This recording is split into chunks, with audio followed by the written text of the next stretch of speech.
देखिए, 2023 समाप्त होने वाला है, या शायद आप इस वीडियो को जब देख रहे होंगे तब तक समाप्त भी हो गया होगा और आपने ब्रह्मचर्य में कई गलतियां की होंगी।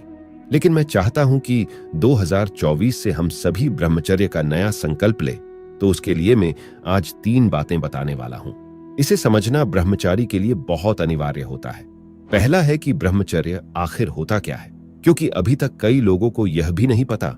वो सोचते हैं कि वीर्य बचाने को ही ब्रह्मचर्य कहते हैं, लेकिन मैं आपको आगे बताऊंगा कि ब्रह्मचर्य क्या होता है। दूसरा है, ब्रह्मचर्य के नियम क्या क्या होते हैं, क्योंकि यह सही से पता नहीं होता तो हम पालन भी सही से नहीं कर पाते, फिर ब्रह्मचर्य टूट जाता है।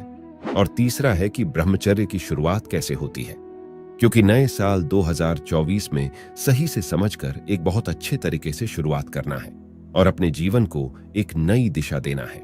ब्रह्मचर्य ही जीवन है और वीर्यनाश ही मृत्यु है।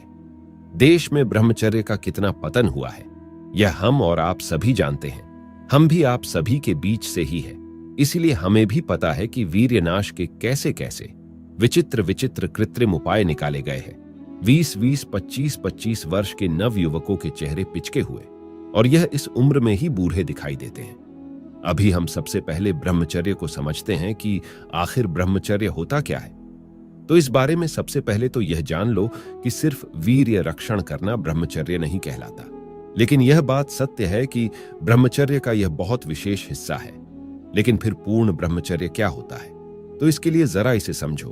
ब्रह्मचर्य का अर्थ होता है ब्रह्म यानी ईश्वर और चर्य यानी मार्ग, अर्थात ईश्वर के मार्ग पर चलना या ईश्वर को पाने के मार्ग पर चलना ही ब्रह्मचर्य है।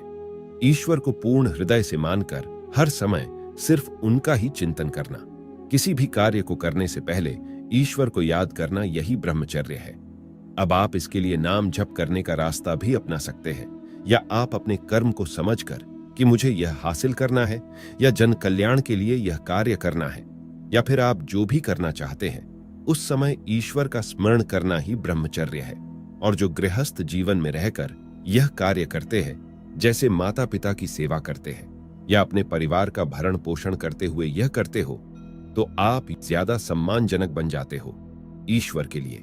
अब बात आती है कि ब्रह्मचर्य के नियम क्या क्या होते हैं। तो इसका सबसे पहला नियम होता है अपनी 11 इंद्रियों का संयम, यानी हमारे शरीर की 11 इंद्रियों को अपने अनुसार कार्य करवाना। भारतीय शास्त्र परंपरा के महर्षि पतंजलि योग दर्शन में इंद्रिय की संख्या 11 बताते हैं, जिसमें 5 ज्ञानेंद्रिय, आंख, कान, नाक, जीभ और त्वचा, यानी कि गंदी चीजें न देखना है, न ही सुनना है। किसी भी ऐसी गंध से दूर रहना है जो कामोत्तेजना को प्रबल करे।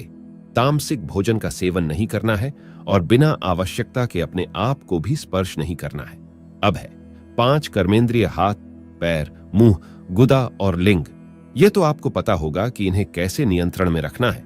और अंत में आता है मन, जिसे मिलाकर पूर्ण 11 इंद्रिय होती है। मन जो कि बुद्धि की एक अवस्था होती है।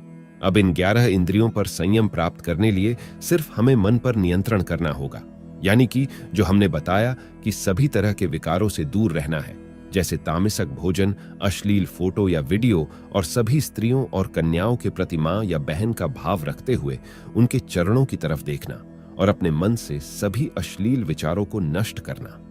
इसके लिए आपको कोई भी ऐसे लक्ष्य में व्यस्त होना होगा कि आपको यह सब सोचने का मौका ही न मिले, और सूर्योदय से पहले उठकर ध्यान, योग और बहुत ज्यादा व्यायाम, यानी कि इतना व्यायाम कि पसीना निकलते बंद नहीं होना चाहिए।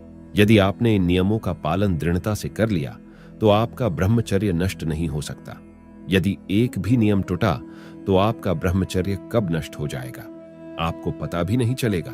और आपको बहुत ज्यादा व्यायाम इसलिए करना है ताकि आपका वीर्य आपके शरीर में ही पचने लगे, क्योंकि जब यह आपके शरीर में पचने लगेगा, यो नाइट फॉल की समस्या पूर्ण रूप से समाप्त हो जाएगी और आपके शरीर की संरचना में भी सुधार आएगा। अब हमने ब्रह्मचर्य को समझ लिया, ब्रह्मचर्य के नियमों को समझ लिया, लेकिन अब बात आती है कि ब्रह्मचर्य की शुरुआत कैसे करें। तो इस दिन को थोड़ा अच्छे से शुरू करना है, जैसे सुबह जल्दी उठकर स्नान करने के पश्चात मंदिर जाकर ईश्वर के सामने संकल्प ले कि प्रभु, मैं सतमार्ग पर चलने जा रहा हूं, मुझे सफल करना, अपने ब्रह्मचर्य के बारे में सब बता देना।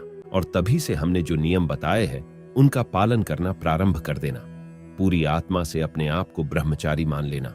लेकिन यह बात दूसरों को पता नहीं होनी चाहिए, आपके अलावा सिर्फ ईश्वर को पता होना चाहिए, क्योंकि जब तक आप उसका परिणाम नहीं बताओगे, लोग गलत बात ही करेंगे और लगभग 30 दिन के बाद आपके शरीर की ऊर्जा बाहर नजर आने लगेंगी।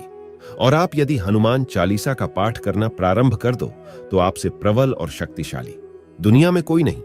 अब एक जरूरी बात सुन लो, हम अगली वीडियो ब्रह्मचर्य 30 डेज चैलेंज पर लाने चाहते हैं। उसमें पूरी दिनचर्या बताई जाएगी कि हमें क्या करना है, क्या नहीं करना है। जो भी इस चैलेंज को करना चाहता है कमेंट करके जरूर बताए।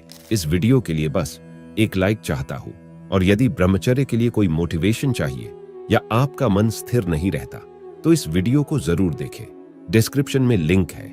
मिलते हैं अगली वीडियो में।